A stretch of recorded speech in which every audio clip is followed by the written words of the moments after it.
अगली बड़ी खबर आपको बता दें, मध्य प्रदेश के रायगढ़ में कांग्रेस नेता दिग्विजय सिंह की कार से एक मोटरसाइकिल सवार टकरा गया था, जिसके बाद उसके सिर पर चोटें आई। हादसे के बाद ही दिग्विजय सिंह उसे देखने अस्पताल भी पहुंचे और उसका हालचाल जाना और फिर अपनी गाड़ी पुलिस थाने में जाकर खड़ी करवा दी। तो आपको बता दें कि कांग्रेस नेता दिग्विजय सिंह की गाड़ी से एक मोटरसाइकिल सवार शख्स जो है वो टकरा गया था, उसे गंभीर चोटें आई थी, जिसके बाद दिग्विजय सिंह ने उसे अस्पताल में भर्ती भी करवाया। और ये तस्वीरें आप तब की देख पा रहे हैं जब वो शख्स से मिलने भी गए जो घायल हुआ था। ये कल की तस्वीरें हैं जब ये पूरा हादसा हुआ था। आप देख पा रहे हैं कि किस तरीके से गाड़ी से मोटरसाइकिल सवार टकरा गया था और उसके बाद अब उसका इलाज अस्पताल में जारी है। राम रहीम की मुश्किलें फिर बढ़ गई।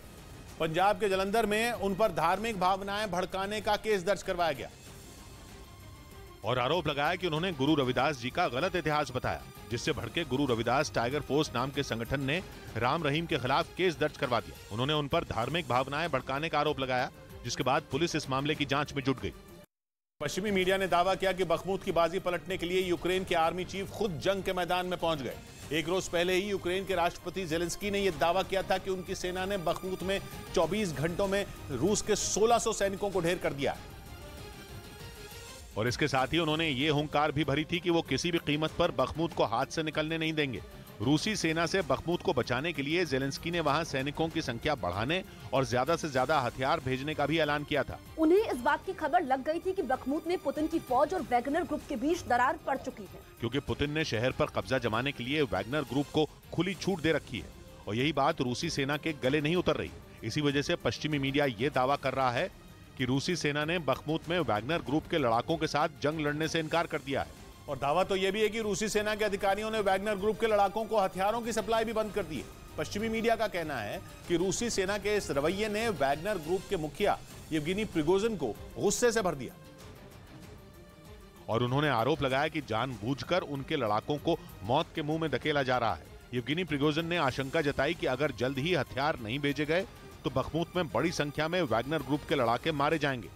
पश्चिमी मीडिया का दावा है कि इसी वजह से जेलेंस्की रूसी सेना और वैगनर ग्रुप में पड़ी दरार का फायदा उठाने में जुट गए हैं, क्योंकि उन्हें बखमुत में हारी हुई बाजी पलटने का एक मौका दिखने लगा है। इसीलिए जेलेंस्की ने यह ऐलान कर दिया कि उनके सैनिक किसी भी सूरत में रूस के आगे नहीं झुकेंगे। और तो और यूक्रेन के आर्मी चीफ अलेक्जेंडर सिर्स्की भी बखमुत पहुंच गए, जहां उन्होंने रूसी सेना से जंग लड़ रहे सैनिकों से मुलाकात की और उनका हौसला बढ़ाया। मतलब साफ है कि बखमुत से रूसी सेना को खदेड़ने के लिए जेलेंस्की एक बार फिर नई रणनीति और दुगने जोश के साथ जंग के मैदान में है, जबकि पुतिन ने भी यूक्रेन के इस औद्योगिक शहर को जीतने के लिए अपना पूरा जोर लगा दिया। और यूक्रेन के सैनिकों को वहां से खदेड़ने के लिए रूसी सेना न सिर्फ जमीन बल्कि आसमान से भी हमले कर रही है।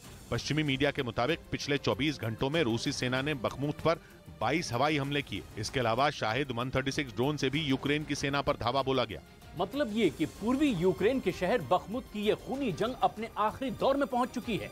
रूसी सेना और वैगनर ग्रुप के लड़ाकों के साथ जेलेंस्की के सैनिकों के बीच आर पार की जंग छिड़ी हुई है। हालांकि वैगनर ग्रुप का दावा है कि उसके लड़ाकों ने बखमुत के पूर्वी इलाके पर पूरी तरह कंट्रोल कर लिया है और आने वाले कुछ दिनों में पूरे शहर पर उनका कब्जा हो जाएगा।